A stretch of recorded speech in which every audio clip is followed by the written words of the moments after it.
परम आदरणीय जगत गुरु शंकराचार्य जी एवं बागेश्वर धाम महाराज जी के श्री चरणों में डॉक्टर सुनील चौरसिया का प्रणाम, कोटि कोटि प्रणाम। महाराज जी, मेरा एक प्रश्न है, जैसे आपने बताया कि भारत को हिंदू राष्ट्र बनाना है, लेकिन दलित समाज हिंदू धर्म में एक बहुत बड़ी हिस्सेदारी रखता है।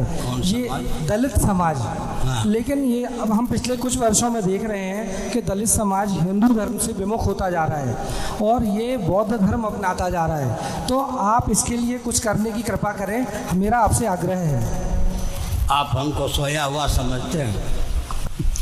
जो मेरा कर्तव्य है गुप्त प्रकट हर प्रकार से उसका पालन भगवान की कृपा से करता हूँ।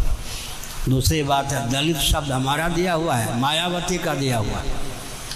आपको मालूम है दलित शब्द कितना घृणित है? दलित माने पाँव से रौंदा हुआ। ये हमारे अंत्यज माने छोटा भाई, अग्रज माने बड़ा भाई। हमारे यहाँ दलित शब्द नहीं है, मायावती का दिया हुआ है। माने उन्होंने कहा कि हम लोग कुचले गए, पाँव से कुचले गए। बिना ब्राह्मण के काम मायावती का भी नहीं चल रहा। अपनी पार्टी में सब ब्राह्मण भरे जा रही हैं।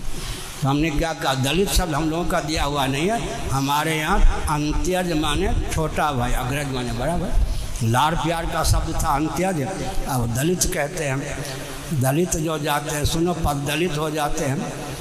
अभी आप सुनो, अर्थ की दृष्टि से विचार करने पहले, आजकल दिशाहीनता में मुख्य कारण अर्थ है या नहीं? धीरे से बोलूँ। जितने कुटीर उद्योग लघु उद्योग है वो किनके हाथ में था जी?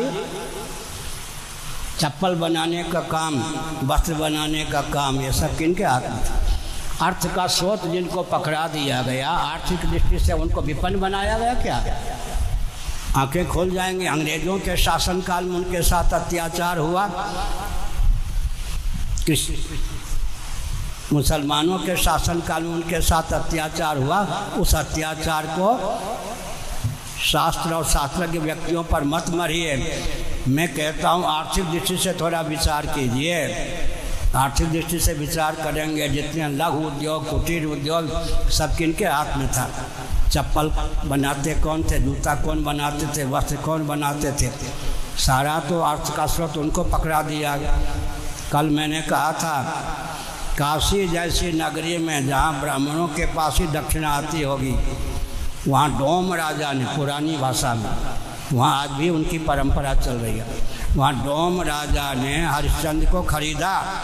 लाखों वर्ष पुराना हमारा इतिहास है कि काशी में एक, जिसको आजकल दलित कहते हैं, हम लोग अंत्यज कहते हैं, इतने समृद्ध थे कि हरिश्चंद्र क्षत्रिय राजा को खरीदने के योग्य उनको धन प्राप्त था। किसने कहा कि धन के दृष्टि से उनको कमजोर बनाया गया? सेवा के कुटीर उद्योग लघु उद्योग के सारे प्रकल्प बना दिए गए। अगर वो जाते हैं तो सुनो, एक विचित्र बात है। टेरेसा का नाम सुना है? जिसको लोग मदर टेरेसा कहते थे, कोलकाता में रहते थे। टेरेसा, और वो नेपाल की कौन थी?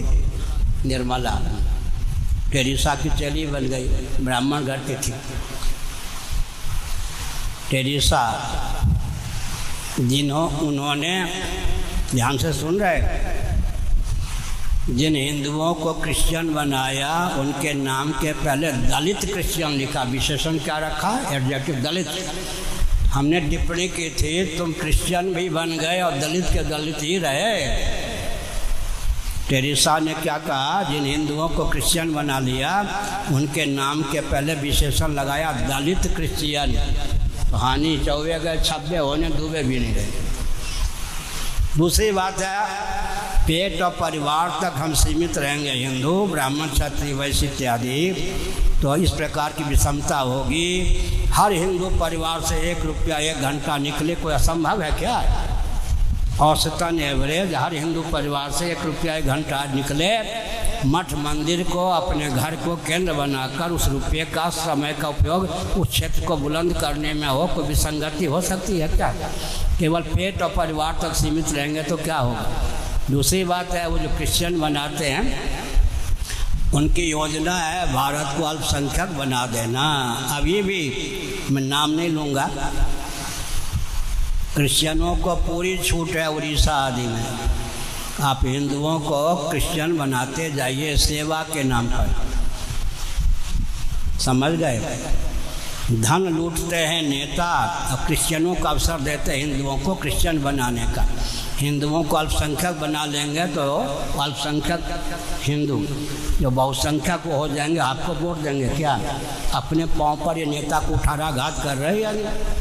गरीब पालते हैं, गरीबी पालते हैं राजनेता और लाभ उठाते हैं क्रिश्चियन का। मिली भगत है या नहीं? हमारे पूज्य गुरुदेव स्वामी श्री करपात्री जी महाभाग का देहावसान हुआ। हमारे पूर्वाचार्य सोनामधन निरंजन देवते जी महाराज उनके शरीर को गंगा जी में विसर्जन करने के लिए आए। उन दिनों में शंकराचार्य नहीं था। एक स्टीमर पर ऊपर गद्दी बना के बैठा हुआ व्यक्ति बोला, हे शंकराचार्य सावधान। महाराज तो राजस्थान परंपरा के, गुजरात परंपरा के थे, वो तो एकदम। फिर कौन है ये स्टीमर पर बैठा बड़े ऊँचे डोम राजा? आज आ जाओ लाडले प्यारे, आ जाओ। क्या चाहते हो? मुझे टैक्स दिए बिना आप करपात्री महाराज के शरीर को प्रभावित नहीं कर सकते। मैं डोम राजा हूँ, सच्ची घटना मेरी आंखों से। क्या चाहते हो भैया? बेटा स्वामी करपात्री महाराज के गले की एक माला दे दीजिए, टैक्स तो मुझे चाहिए। उन्होंने कहा देखो बात यह है कि जो भी माला पहनते थे सब माला उनके गले में डाल दी गई, आपस में विप्लव हो जाएगा। कुछ और अपने गले की माला दे दीजिए। महिला छोटा भाई है, महाराज ने बड़े प्रेम से अपने गले की माला पहनाई। अब कहा मेरी अनुमति है, प्रवाहित कीजिए।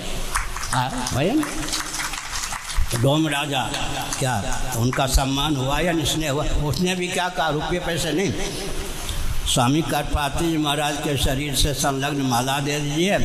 पुनः देना चाहें तो अपने गले की माला दे दीजिए। तृप्त है, अब अनुमति है, प्रवाहित कीजिए। ये हमारे यहाँ सम्मान है उनका। सुनिए, अमुक अमुक उनको अगर भोजन उचित स्थान पर बैठा कर भोजन नहीं कराया जाता तो पितरों की तृप्ति नहीं होती है। इतना सम्मान